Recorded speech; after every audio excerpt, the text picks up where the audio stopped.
Fatal Obsession, the teacher who stalked her student, criminal story. Laura Grant was, by every measure, the model of a dedicated, professional teacher. At 35, she had been teaching high school English for more than a decade, and in all that time, she had never wavered from her path. Her small, comfortable office at Oakwood High School, with its walls adorned with literary quotes and photos from various field trips, was a testament to the life she had built. In this space, Laura felt secure, in control, and unchallenged. Her reputation among colleagues and students alike was pristine. She was the teacher every parent wanted their child to have, the one who would be strict but fair, who pushed students to excel, who made them love literature through her passion and enthusiasm. Before we can continue, if you love crime stories, subscribe to this channel to help up creating amazing stories. Now, let's continue. Her classroom, warm and inviting, held a certain quiet energy. The smell of fresh paper and chalk dust lingered in the air, mingling with the faint scent of lavender from the potted plants on the windowsill. Laura always made sure her students felt welcome here, but she kept a professional distance. There were clear boundaries between her and her pupils, boundaries she reinforced with a smile, a gentle but firm tone, and a reputation for being both demanding and understanding. She knew how to balance authority with care. She had learned over the years that teaching wasn't just about imparting knowledge. It was about helping students grow, guiding them toward the potential they didn't yet see in themselves. Despite her reputation, Laura led a relatively solitary life. She wasn't lonely, at least not in the traditional sense. She had close friends, but they were few and far between, mostly other teachers who shared her professional concerns, her passion for literature, and her commitment to their students. These relationships were important to her, but they didn't require deep emotional investment. Laura's friendships were built on shared experiences, not on any emotional vulnerability. She would occasionally meet a colleague for drinks after school, discuss the latest book she was reading, or chat about school politics. But these conversations rarely went beyond the surface. She didn't need more. Her work, her students, and the satisfaction of a job well done were enough. Her apartment, just a short drive from the school, was another reflection of her life, comfortable, neat, and predictable. On weekends, Laura would retreat into the familiar solitude of her home, spending long hours reading the classics she'd taught in school, watching old films, or curling up with her cat, Dickens, who had been a steady companion for the past 5 years. There were no romantic relationships to complicate her existence. No family pressures or obligations. Laura had long ago resigned herself to the idea that she didn't need anyone else to complete her. Her career gave her a sense of purpose, a way to feel important and valued. It wasn't that Laura hadn't tried to find love.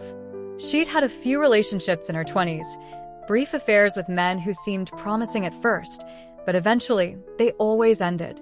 She found herself feeling unfulfilled, disconnected from her partners in a way she couldn't explain.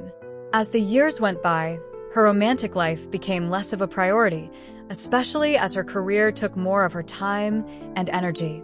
When she thought about it, her life felt full enough without a partner. She had her students, her books, and the structure of her professional world. And honestly, she had come to enjoy the solitude. The idea of sharing her life with someone else seemed more of an obligation than a desire. But all that changed when Jamie Walker entered her life. Jamie was a senior at Oakwood High School, a quiet, introspective teenager who had recently been assigned to her English class. He was the kind of student who sat at the back of the room, blending into the crowd, always with his nose buried in a book. He didn't seek attention, didn't try to stand out, but there was something about the way he carried himself that caught Laura's eye. He was one of those rare students who didn't seem to need the validation of others, who seemed self-assured in his own quiet way. Jamie was polite but not overly friendly, and while he did his work diligently, he never went out of his way to make small talk. He was not the kind of student who demanded attention, but Laura couldn't help but notice the quiet intensity in his eyes, the way he observed the world with a careful, almost contemplative gaze. In the beginning, it was his intelligence that drew Laura to him. Jamie's essays were some of the best in the class, showcasing an insight into the literature they were studying that far surpassed the work of his peers. He was one of those rare students who didn't just analyze a text, but interpreted it in ways that were thought-provoking and deeply nuanced. Laura would often linger over his essays, appreciating the way his mind worked.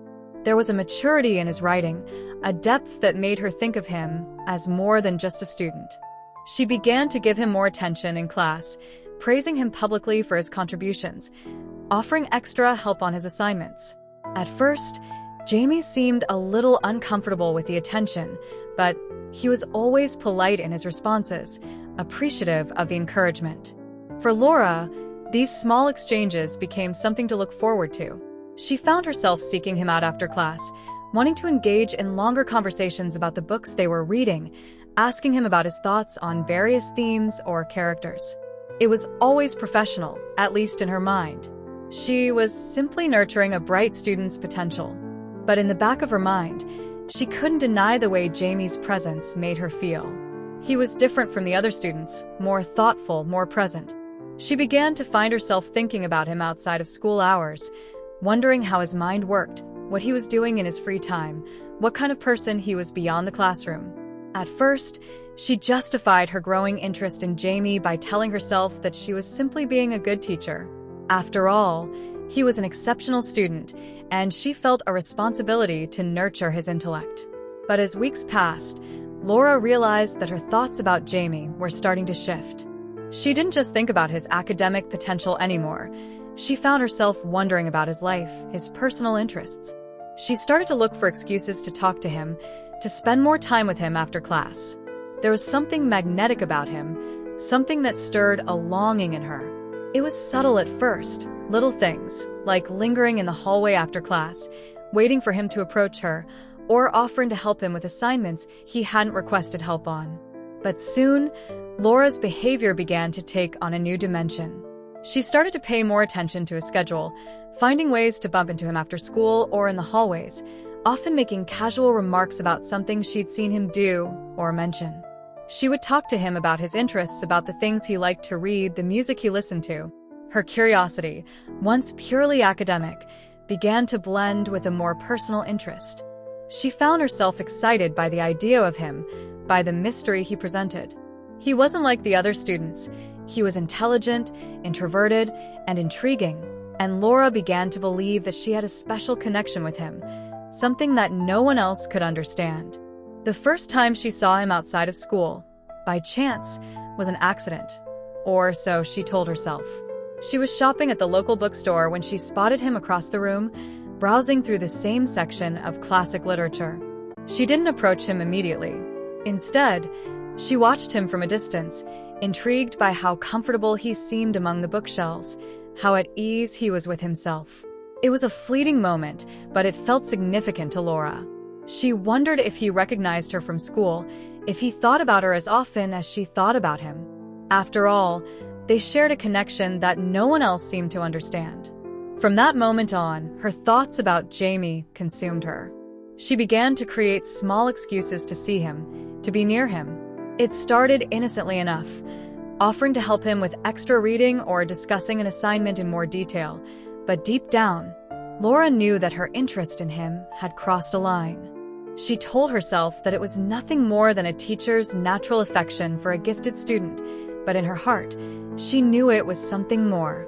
She didn't know it yet, but Laura was standing at the precipice of something dangerous, something that would shatter her perfect life. Jamie was about to become the center of a fixation that she could neither control nor understand. And that obsession would grow, slowly but surely, until it consumed her entirely. But they want something. As the weeks passed, Laura's interactions with Jamie Walker began to shift in ways that neither of them fully understood. What started as a professional interest in a talented student gradually morphed into something more personal, something more dangerous. Jamie's intelligence, his quiet confidence, and the unique way he seemed to see the world began to captivate Laura in a way that was both intoxicating and unsettling. He was a mystery, an enigma she couldn't quite solve, and that mystery became an obsession. At first, it was easy for Laura to dismiss her feelings as a natural extension of her role as a teacher. She was, after all, a mentor, someone who was supposed to care deeply about her students' futures. She convinced herself that she was simply nurturing Jamie's potential, helping him find his place in the world, just as she had done for countless other students. She had always prided herself on her ability to connect with the brightest minds, the students who challenged her as much as she challenged them. Jamie, with his introspective nature and razor-sharp intellect, was one of those students. She thought she was just doing her job. But Jamie was different from the others. He didn't seek her out for praise or validation like so many of her other students did. He was self-contained, quiet, and distant, not in a way that alienated him from others, but in a way that made Laura curious. There was a depth to him that others, perhaps even his friends, didn't seem to see. His eyes seemed to always be observing, processing, thinking. Laura found herself drawn to him, not just as a teacher, but as a person who was, she believed, more complex than anyone else in the room. She noticed how he would never raise his hand, but when he spoke, his words were thoughtful, often leaving her wondering what was going on behind those quiet eyes. The first real shift came after one of their after-class discussions. It was a Thursday afternoon, and the classroom was nearly empty. Most of the students had left, and Laura was collecting her things when she saw Jamie lingering by the door, his bag slung over his shoulder. He had approached her hesitantly earlier, asking for advice on his latest essay. She was always happy to give him guidance, but this time it felt different. He seemed almost nervous, unsure of how to broach the subject. "Miss Grant," Jamie said, his voice quieter than usual, "I was wondering if you had any more reading suggestions. Something more challenging. I mean, I really enjoy the books we're covering, but I feel like I'm not learning enough. I want something that will push me further." Laura was taken aback by his request. Most students didn't ask for more reading. They were content with the curriculum, with the books that were assigned. But Jamie wasn't like most students. He wanted more, and that desire to deepen his knowledge struck a chord with Laura. She admired his drive, his thirst for intellectual stimulation. She knew immediately that this was an opportunity to bond with him further, to guide him down a path of deeper learning. "Well, Jamie," Laura said thoughtfully, "I think I have a few books in mind, but I'll have to pull them from my personal collection. They're a bit more advanced than the ones we're studying, but I think you might appreciate them." Jamie smiled, a slight but genuine expression that made Laura's heart flutter unexpectedly. It wasn't the smile of a student thanking a teacher. It was something else. It was as if they were sharing a secret, a special connection that no one else in the room could understand. "I'd really appreciate that," he said, his voice warm, almost shy. After that conversation, Laura couldn't stop thinking about Jamie. She found herself analyzing his request long after he had left for the day. She could recall his every word, the way his eyes had locked onto hers when he asked for the books, the way he seemed to wait for her approval. He had seemed so earnest, so genuine, and Laura felt a rush of pride in knowing that she was the one to inspire him to ask for more. It felt like a validation of her abilities as a teacher, a sign that she was making a real difference in someone's life. But then, the unsettling thought crept in. Why had Jamie asked her for those books? What made him seek out her advice when there were so many other teachers at the school, all with their own recommendations? There were moments when Laura caught herself thinking about him outside of school hours, wondering what he was doing, how his mind worked when he wasn't in class. She had always kept a professional distance from her students, but Jamie was different. She couldn't shake the feeling that their connection had grown beyond the classroom. That night, as she sat in her apartment, Laura found herself reaching for her phone. She typed out a text to Jamie, a simple message asking if he had received the books she'd recommended and how he was finding them. At first, she hesitated, but then she hit send, almost without thinking. When the reply came hours later, it was brief but polite. "Thanks, Ms. Grant. The books are really interesting. I've already started reading one of them. I'll let you know what I think soon." But Laura couldn't leave it at that. She wanted more. She had to know more. She wanted to hear about his thoughts, his interpretations, his opinions. She realized that the professional distance she had always maintained was slipping away. The lines were becoming blurred, and she couldn't stop herself. Over the following days, their conversations grew longer. She began to send him more messages, some about schoolwork, others just to check in, questions about his weekend plans, what he was reading outside of class, how he was doing in his other subjects. The messages seemed innocent enough, but each one felt like a small thread, pulling her closer to him, binding them together in a way that felt electric. Jamie, for his part, seemed willing to engage in these exchanges, though he remained polite and guarded. There were times when he would respond with a casual remark about his homework, or the weather, or something innocuous. But sometimes, when the conversation veered toward personal topics, he would pull back, offering only brief answers. Laura noticed this and, despite herself, felt a sense of disappointment. She wanted him to share more with her, to open up about his life, his thoughts, and his feelings. She couldn't understand why he was so reserved, why he didn't seem to want to connect with her the way she wanted to connect with him. She took it as a challenge, telling herself that she would find a way to get him to open up, to trust her more. It wasn't long before she began to manipulate their interactions in subtle ways, coaxing him to reveal things about his personal life. She would ask about his family, his friends, his interests outside of school. Jamie's responses were always polite but distant, and it frustrated Laura to no end. She found herself growing more persistent, sending him texts late at night with suggestions for further reading, asking him to meet after school for extra help on assignments, offering him advice on life beyond high school. But as much as Jamie maintained a polite distance, there was something about the way he responded that made Laura feel like they were slowly inching closer. He never rejected her outright. Instead, he offered small, measured responses, and Laura convinced herself that it was a sign that he was beginning to trust her. After all, Jamie had never been one to open up easily to anyone. Surely, she was the exception. She had to be. This thought consumed her. Laura couldn't shake the feeling that there was something more between them, something that went beyond the classroom. She would replay every conversation, every glance, every word in her head, searching for clues, trying to piece together the puzzle that was Jamie. She told herself that it was harmless, that she was just being a caring teacher, offering guidance to a bright student who needed it. But deep down, she knew it was something more. She wasn't just invested in his academic success. She was invested in him, in who he was, in what he represented. He had become the center of her thoughts, her reason for waking up in the morning, her reason for checking her phone constantly. But what Laura didn't realize was how quickly she was slipping into dangerous territory. Her desire for connection had evolved from a teacher's concern into a personal fixation, and she was unable to recognize just how deep the hold was.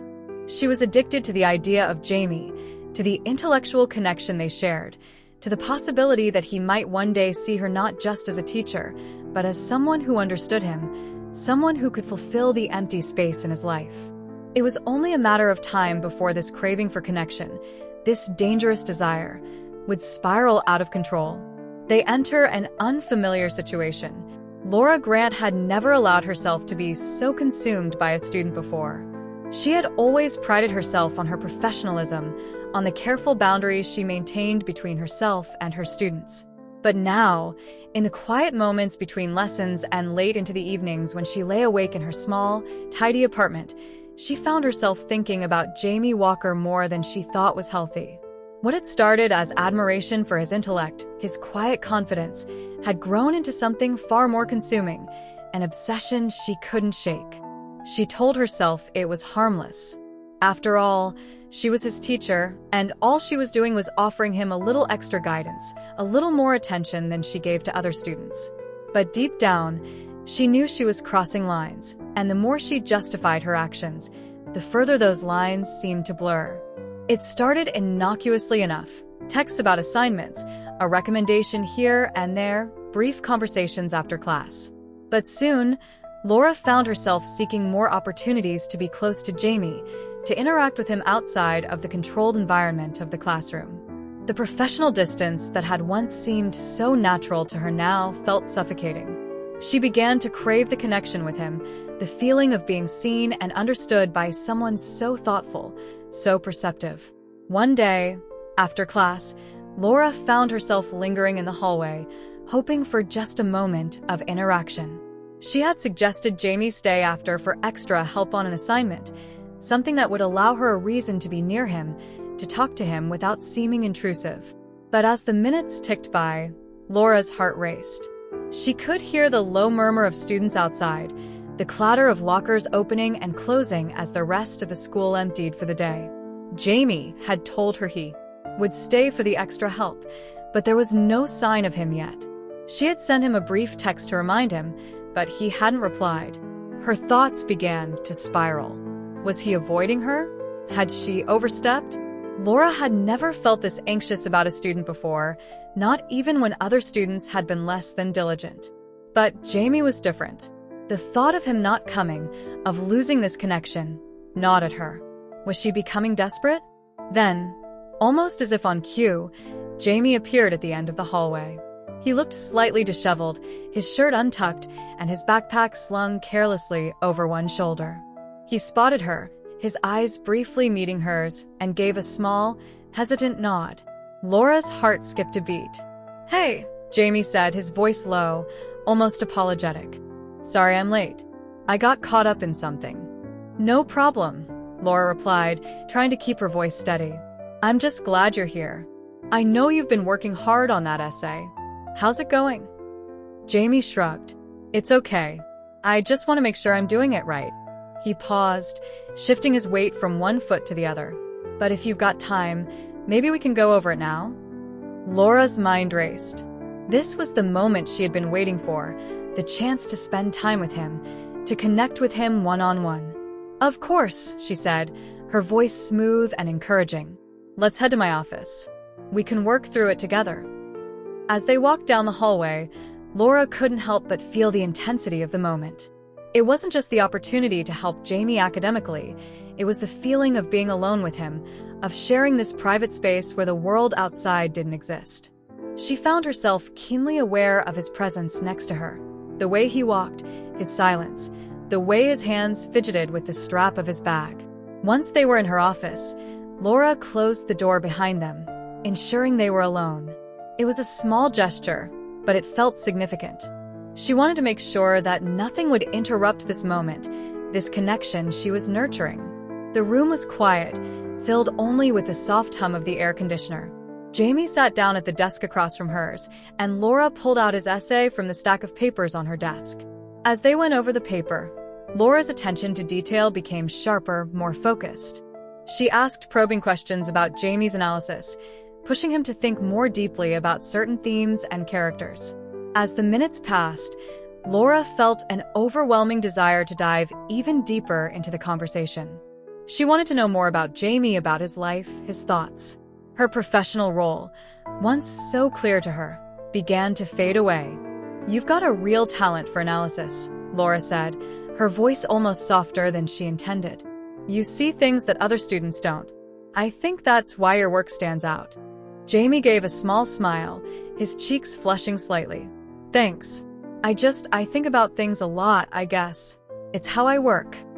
"Tell me more," Laura said, almost before she could stop herself. "About how you think. About the things you like to think about when you're not in class." Jamie looked at her curiously, his eyes narrowing slightly, as if weighing the question. "I don't know. I guess I think a lot about the books I read. I like to get lost in them, you know? I think a lot about the stories, how they relate to things in real life." Laura felt a rush of satisfaction, a thrill at how easily the conversation was flowing. She leaned in slightly, catching the faint scent of Jamie's cologne, a light, musky fragrance that made her heart beat faster. "What kind of stories do you like?" she asked, her voice soft, encouraging. Jamie hesitated, then shrugged. "I don't know. Mostly stuff that's more complicated. Not just happy endings.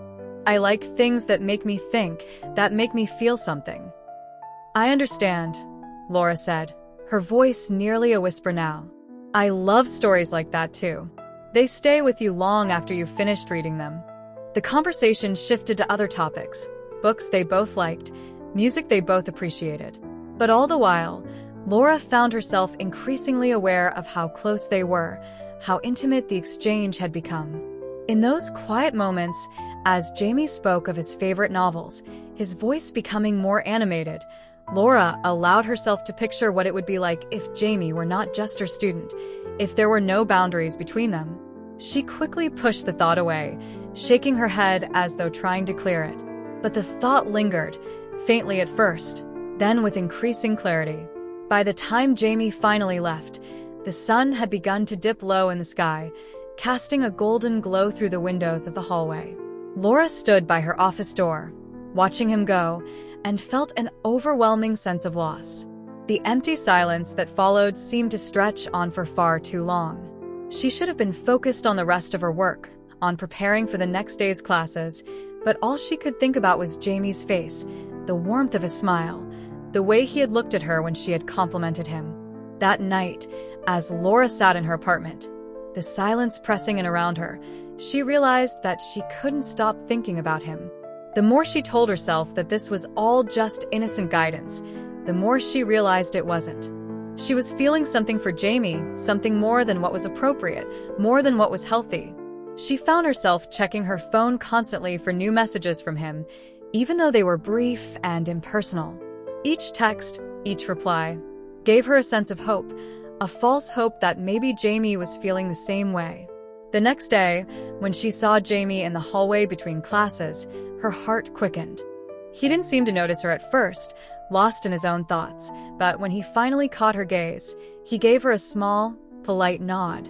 "Hey, Ms. Grant," he said, his voice warm, but his expression was still guarded.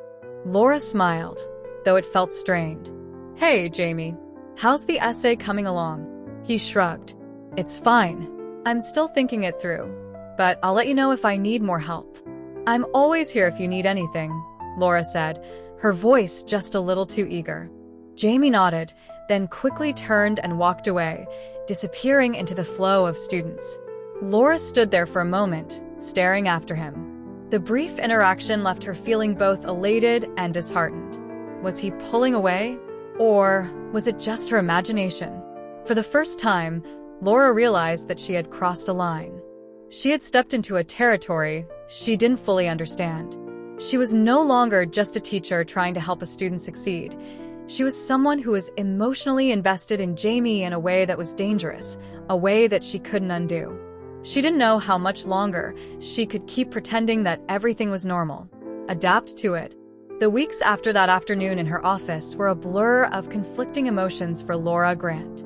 The line between professional duty and personal obsession had blurred to the point where she could no longer tell where one ended and the other began.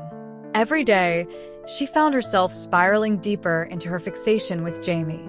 It wasn't just his intellect anymore. It was the way his smile made her feel, the warmth in his eyes when their gazes met, and the way his words lingered long after he had gone. She found herself obsessively rereading their conversations, replaying every word, every glance in her head. She justified it all in her mind. It was harmless, wasn't it? She was just being a caring teacher.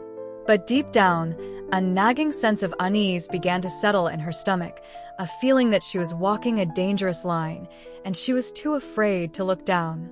Despite the growing realization that her behavior was becoming problematic, Laura couldn't stop herself. The intensity of her feelings for Jamie was overwhelming, intoxicating. Each time she saw him, she felt a sense of excitement, a rush of adrenaline. But each time he left, it was like a part of her went with him. Her thoughts were consumed by him, what he might be doing, where he might be, what he might be thinking. She had become obsessed with the idea of him, with the fantasy she had built in her mind of what they could be together.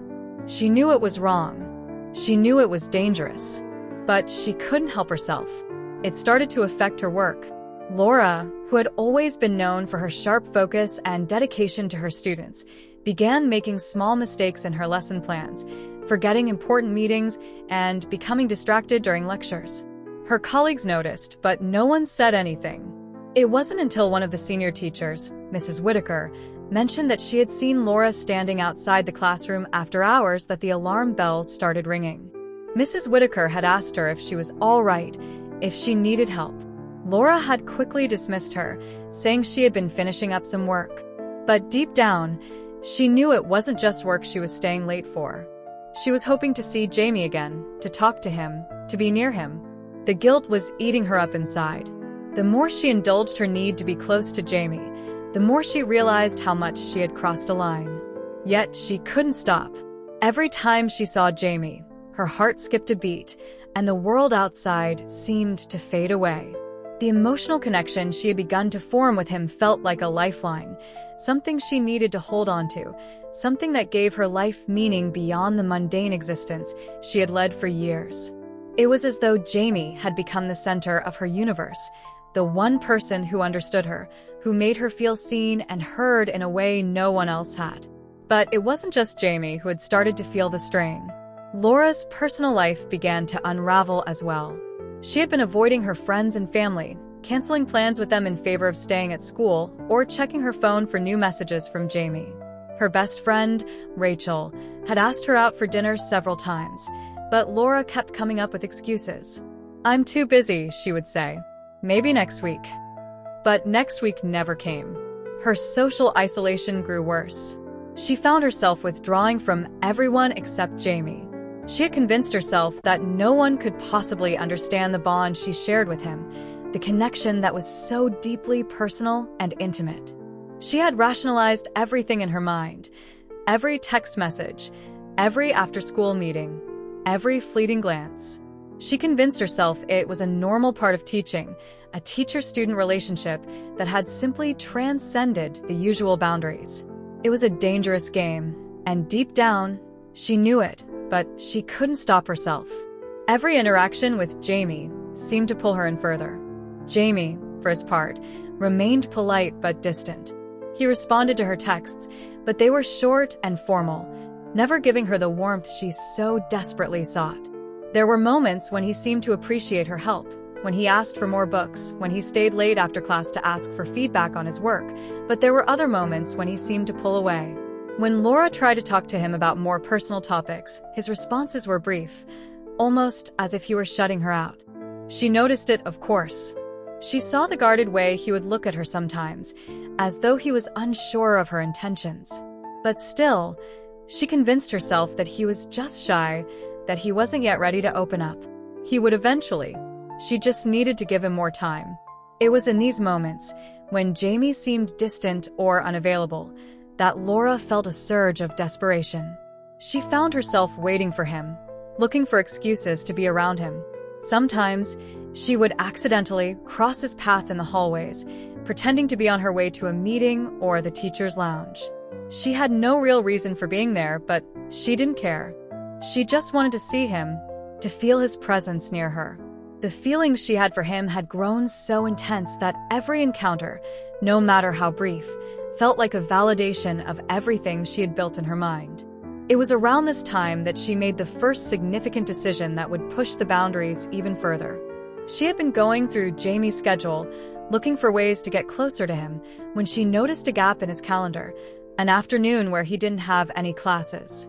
Normally, she wouldn't have thought anything of it, but something about the thought of spending more time with him outside of school felt like the next logical step in their growing connection. So, without thinking too much about it, she sent him a text asking if he wanted to meet for coffee. Her heart raced as she hit send. She had crossed a line, she knew it, but somehow, she justified it in her mind. It wasn't a big deal. It was just coffee. Just two people having a conversation outside of the classroom. It wasn't inappropriate. Jamie's response was quick, almost too quick. "I'm not sure. I have a lot of work to do. Maybe another time?"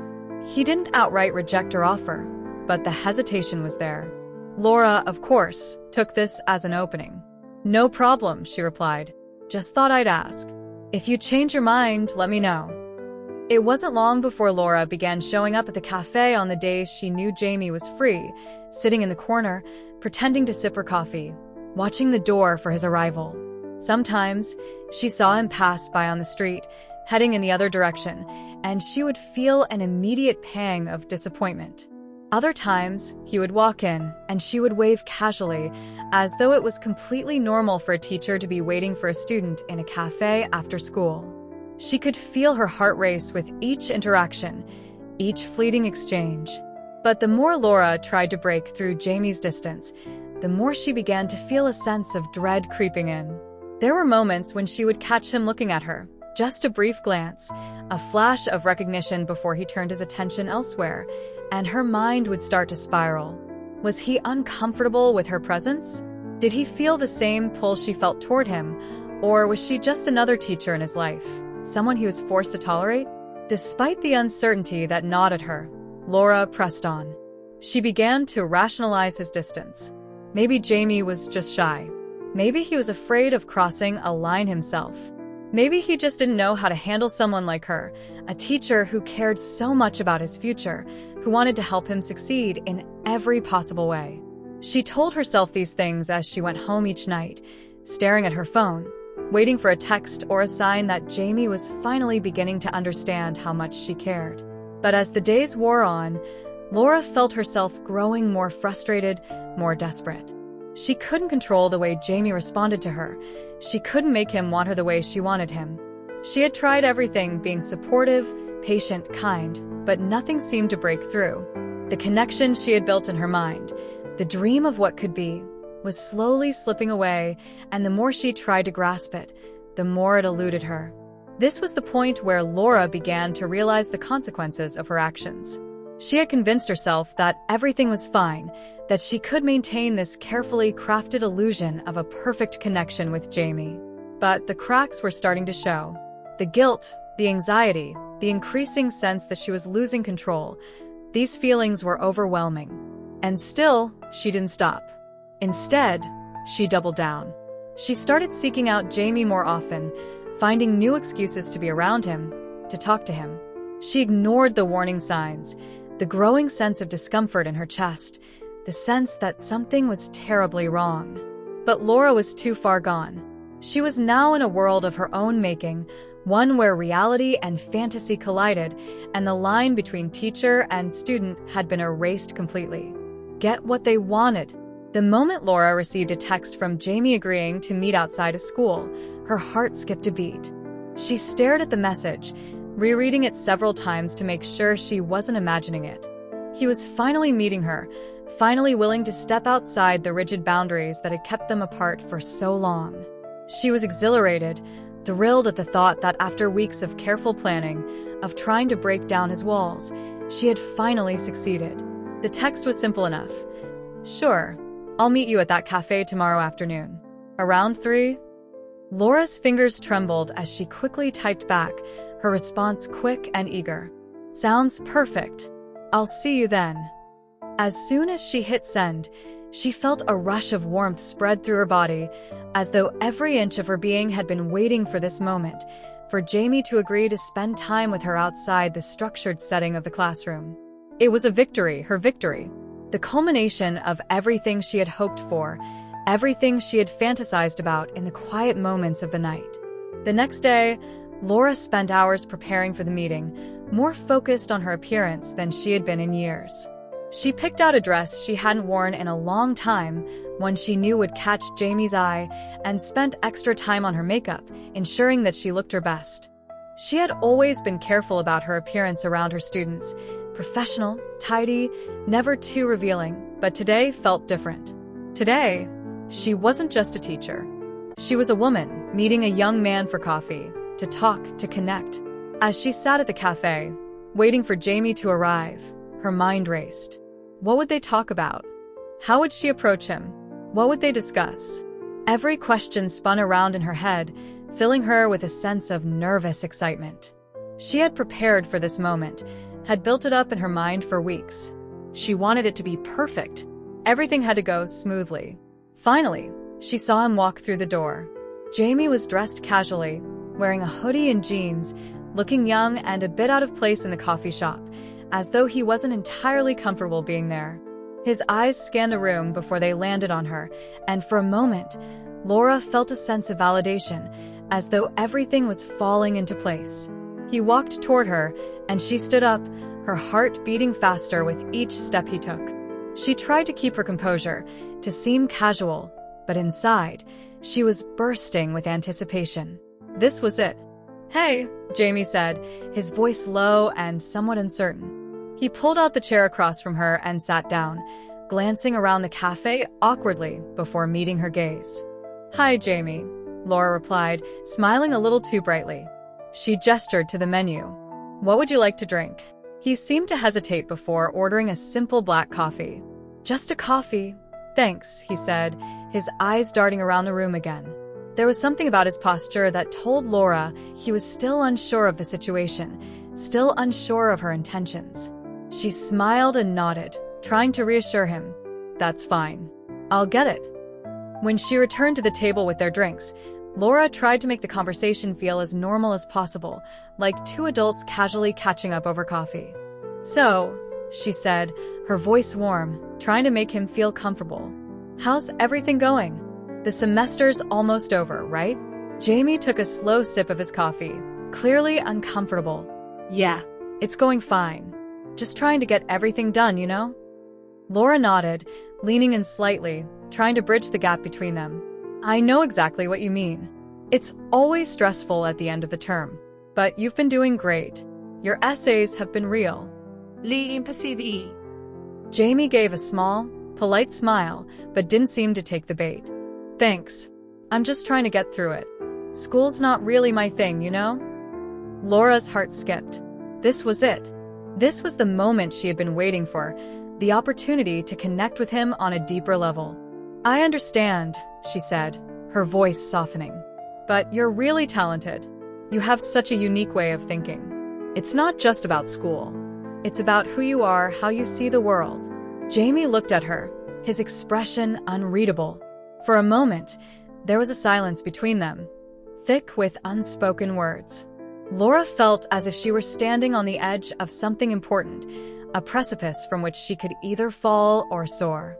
She waited for him to say something more, to reveal a little of himself, to confirm that the connection she thought they shared was real. He shifted in his seat, his fingers tapping nervously on the edge of his cup. I don't know. I guess I just don't really fit in, you know? I'm not like the other kids. Laura smiled, her eyes softening as she leaned in closer. I get that. You're different. But that's a good thing. It means you're special, Jamie. There it was. Her opening. She wanted to say so much more, to tell him that she saw him, that she understood him better than anyone else. But she held back. She didn't want to scare him away. Instead, she smiled again, this time a little more shyly, hoping he would take the next step, that he would open up to her, that he would see her not just as his teacher, but as someone who cared deeply about him. But Jamie didn't seem to notice her subtle attempt to close the gap between them. He seemed distant, withdrawn, and even as they spoke, there was an unspoken tension between them. Laura had been so sure that this moment would be the breakthrough she'd been longing for. She had envisioned him leaning in, his eyes full of warmth, his guard down, but instead, he seemed more guarded than ever. Her attempts to create an intimate, trusting atmosphere had failed. The conversation began to drift into uncomfortable silence. Laura, desperately trying to keep the moment alive, filled the gaps with small talk, trying to pull Jamie back into the conversation, to make him see that this wasn't just a casual meeting, it was something more, something special. But Jamie's responses grew shorter and shorter, his discomfort palpable. I should probably get going, Jamie said suddenly, interrupting her thoughts. He stood up, pushing his chair back with a screeching sound. Thanks for the coffee, Miss Grant. I've got stuff to do. Laura froze. Her heart dropped. Jamie, wait, she began, but he was already walking toward the door, not turning back. For a moment, Laura just sat there, staring at the empty chair across from her. Her mind raced. What had gone wrong? Hadn't this been what she had wanted? Hadn't she created the perfect opportunity for them to bond, for him to see her as someone other than just his teacher? Hadn't she done everything right? Her hands clenched around the coffee cup, the warmth of the ceramic beginning to feel like the only thing grounding her in reality. The truth hit her like a ton of bricks. This wasn't what she had imagined. This wasn't the connection she had hoped for. Jamie hadn't opened up to her. He hadn't leaned in. He hadn't stayed. He had just left. In that moment, as she sat alone at the table, Laura felt a profound sense of loss. She had believed that getting him to meet her outside of school, to have a conversation like adults, would somehow validate everything she had hoped for. But it hadn't. She had succeeded in getting him there, But it was clear now that what she had thought was the beginning of something real was, in fact, a false victory. What she had really achieved was the confirmation that Jamie saw her only as a teacher, a figure who was there to guide him academically, not to form any deeper connection. For the first time, Laura realized that she had miscalculated. The bond she thought they had wasn't mutual. And, worse, her obsession had pushed her too far. She was no longer just a teacher trying to help her student. She was someone who had overstepped, who had placed her own desires above the professional boundaries she had once sworn to uphold. Pay a heavy price for it. The days following Jamie's abrupt departure from their cafe meeting were filled with a growing sense of unease, a creeping sensation that Laura could not shake. She had convinced herself that the brief interaction was a minor setback, that Jamie would come around with time. But the more she replayed the events in her head, the clearer it became. Jamie wasn't just distant. He was deliberately pushing her away. The realization was like a slap to the face, but Laura could not accept it. She told herself it wasn't his fault, that he was just scared, that he didn't understand her the way she understood him. She refused to accept that all of her efforts, the late nights spent planning how to get closer to him, the small gestures, the carefully crafted conversations, had been in vain. How could he not see it? How could he not understand how much she cared, how deeply she had connected with him? Her obsession intensified.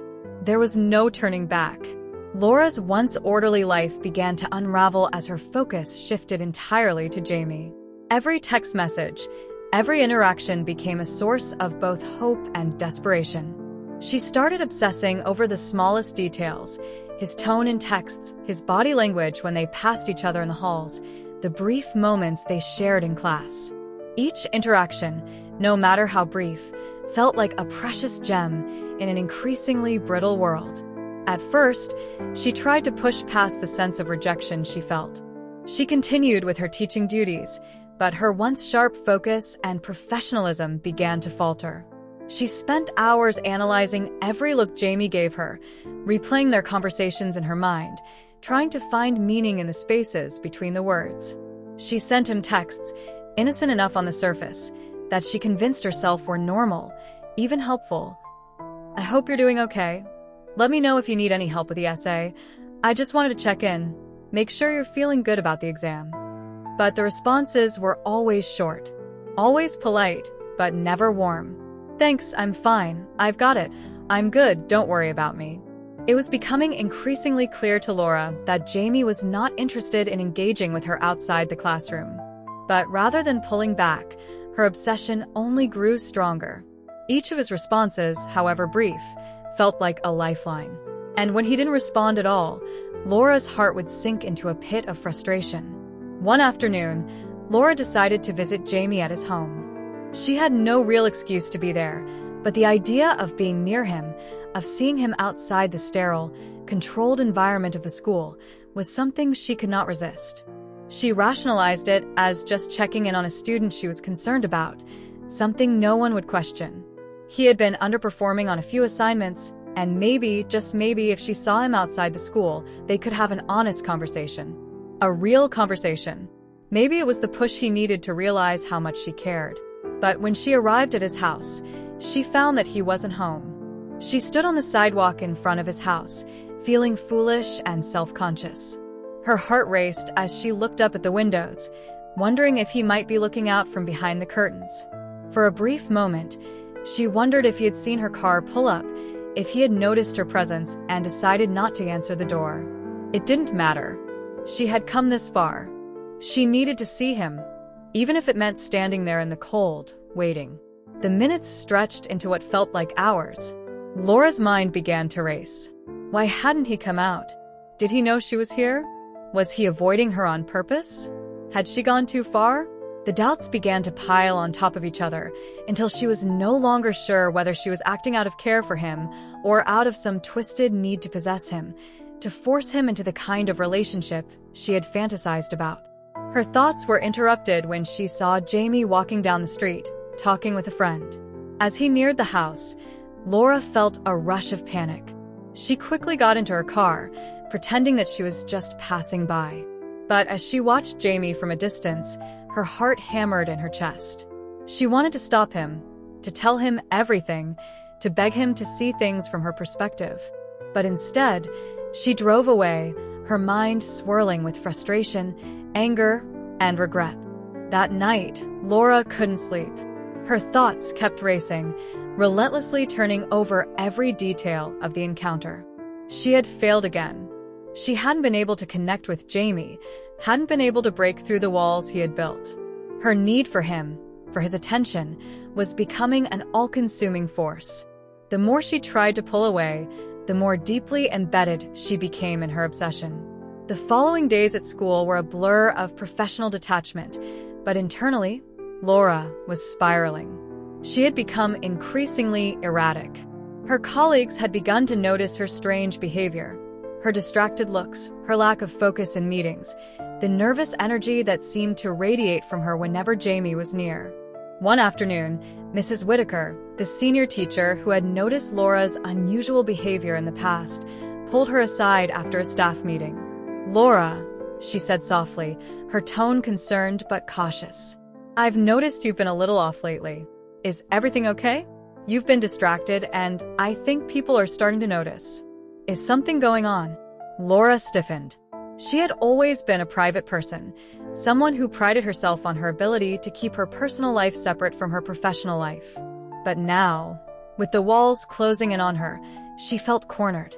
She didn't want to admit the truth, that she had become obsessed with Jamie, that her feelings for him had spiraled into something dangerous. "I'm fine," she said quickly, trying to mask the nervousness in her voice. "Just a lot of work, you know? It's nothing, really." Mrs. Whitaker gave her a skeptical look, clearly unconvinced. "If you ever need someone to talk to, I'm here, Laura." You know that. But Laura didn't need anyone to talk to.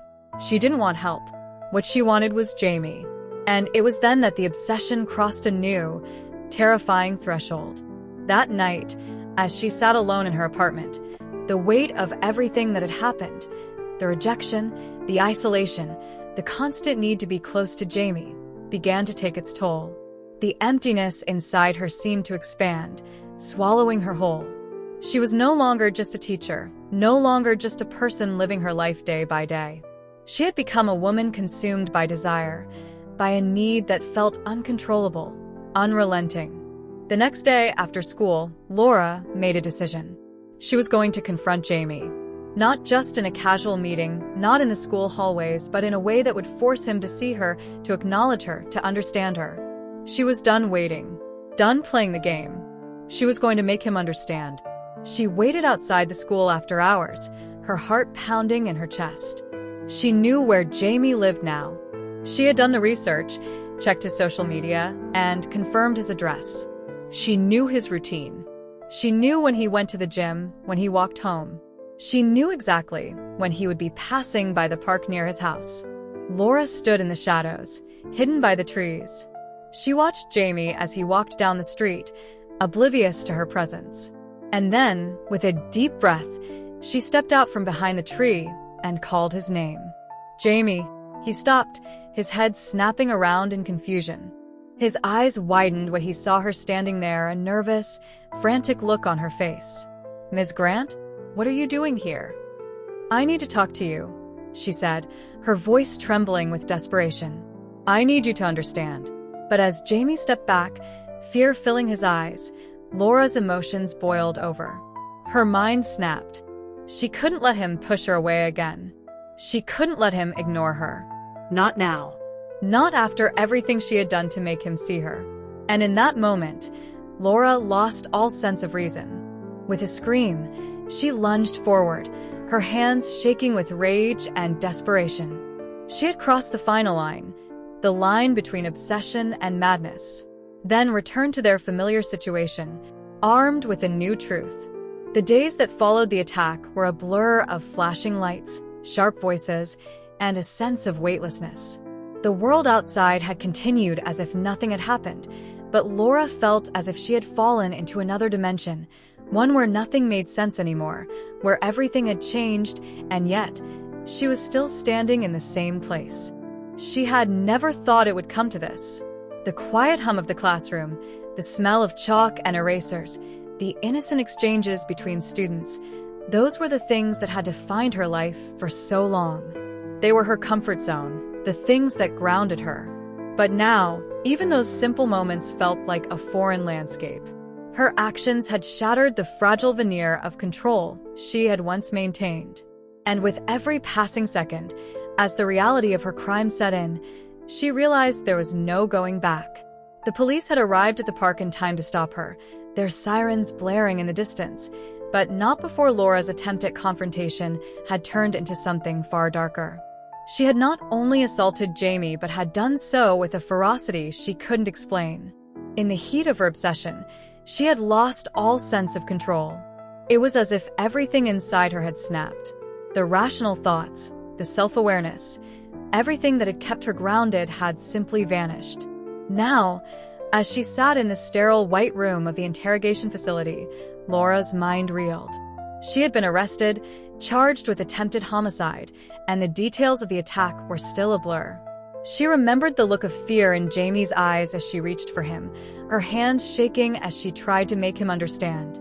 She remembered the moment her mind had shut down, her hands becoming instruments of her unchecked desire. She didn't want to hurt him, she told herself.